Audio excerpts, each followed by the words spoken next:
एक क्वेश्चन है जो मेरे से ऑलमोस्ट मेरे हर सेशन में कोई ना कोई जरूर पूछता है, तो मैंने सोचा कि आज इस क्वेश्चन की डेप्थ में हम चलेंगे मिल करके, यानी कि आप जो मुझे अभी वीडियो में देख रहे हैं और मैं, हम लोग मिल करके इस क्वेश्चन की डेप्थ में चलेंगे और डीपली समझने की कोशिश करेंगे कि इस क्वेश्चन का क्या आंसर है। वो क्वेश्चन है कि हमेशा मोटिवेटेड कैसे रहे।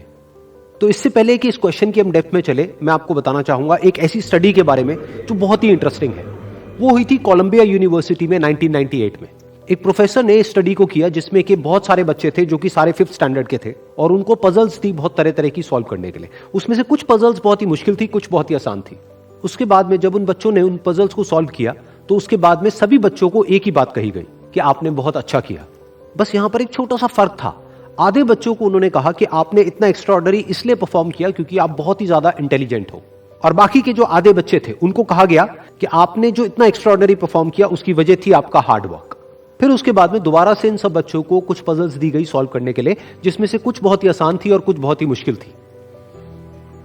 अब यहां पर कुछ बहुत इंटरेस्टिंग निकल करके आया जो किसी ने एक्सपेक्ट भी नहीं किया था। वो बच्चे जिनको कहा गया था कि आप बहुत इंटेलिजेंट हो, बहुत स्मार्ट हो, उनको जब वो पजल्स मिली तो उन्होंने क्या किया, जो मुश्किल पजल्स थी उसको छोड़ दिया, आसान पजल्स के ऊपर काम करना शुरू किया और उसमें भी कुछ देर बाद ही वो बच्चे बोर हो गए। दूसरी तरफ से वो बच्चे जिनको कहा गया था कि आपने इतना एक्स्ट्राऑर्डिनरी परफॉर्म इसलिए किया क्योंकि आपने हार्डवर्क किया, उन्होंने सिर्फ आसान पजल्स को अटेम्प्ट नहीं किया बल्कि मुश्किल से मुश्किल पजल्स को भी अटेम्प्ट किया और सॉल्व किया। फिर उसके बाद में जब ये पूरी स्टडी कंप्लीट हुई तो उन बच्चों से पूछा गया कि किसको ज्यादा मजा आया इसको करने में। तो वो बच्चे जिनको कहा गया था कि आप बहुत इंटेलिजेंट हो, उनको मजा नहीं आया, यानी कि वो मोटिवेटेड नहीं थे। और वो बच्चे जिनको कहा गया था कि जो भी आपने किया वो अपने हार्डवर्क की वजह से किया, उन्होंने ना सिर्फ अच्छा परफॉर्म किया बल्कि वो एंड तक मोटिवेटेड भी थे और उनको मजा भी आया। अब ये स्टडी जिसके बारे में मैंने अभी आप लोगों को बताया, ये इतनी इंटरेस्टिंग इसलिए है क्योंकि ये जिस तरीके से हम सोचते हैं, हमारे थॉट पैटर्न को चैलेंज करती है। हम क्या सोचते हैं कि अगर हम पेरेंट्स हैं या हम टीचर्स हैं और अपने बच्चों को हम बोलेंगे कि आप बहुत इंटेलिजेंट हो, आप बहुत स्मार्ट हो, तो वो अच्छा परफॉर्म करेंगे। लेकिन इस स्टडी में एग्जैक्ट उसका ऑपोजिट निकल करके आया है। तो इस स्टडी में जो फैक्ट्स रिवील हुए उसको समझने के लिए हमको एक कॉन्सेप्ट को समझना पड़ेगा, जिस कॉन्सेप्ट को कहा जाता है लोकस ऑफ कंट्रोल।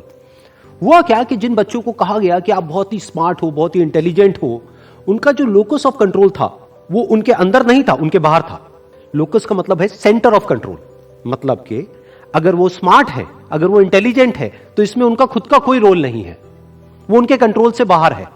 दूसरी तरफ से जिन बच्चों को कहा गया कि जो भी आपने अचीव किया वो अपने हार्डवर्क की वजह से अचीव किया, उनका जो लोकस ऑफ कंट्रोल था वो उनके अंदर था, यानी कि हार्डवर्क पूरी तरह से उनके खुद के हाथ में था कि अब उनके ऊपर है कि वो कितना हार्डवर्क करते हैं।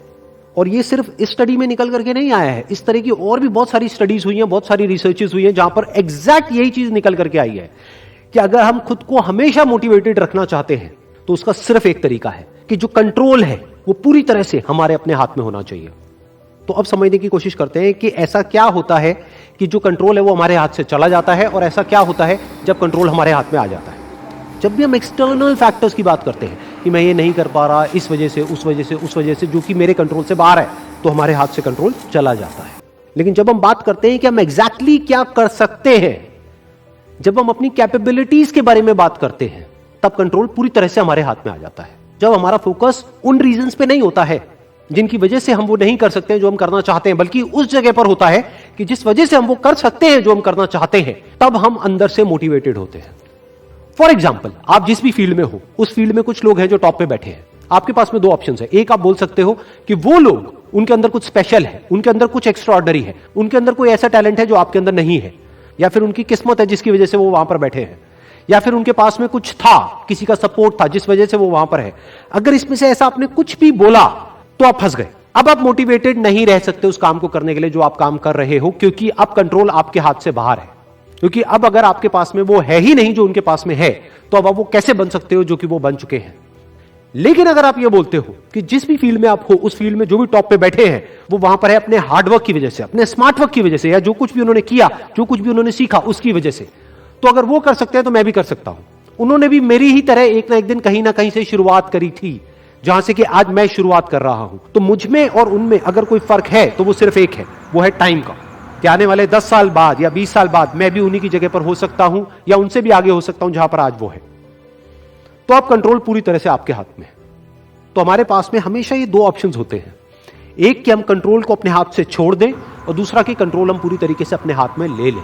एक कि कंट्रोल हमारा बाहर हो, एक है कंट्रोल हमारा अंदर हो। तो इस बात को हमेशा याद रखना कि आपका कंट्रोल कहीं बाहर नहीं होना चाहिए, आपके अपने ही अंदर होना चाहिए।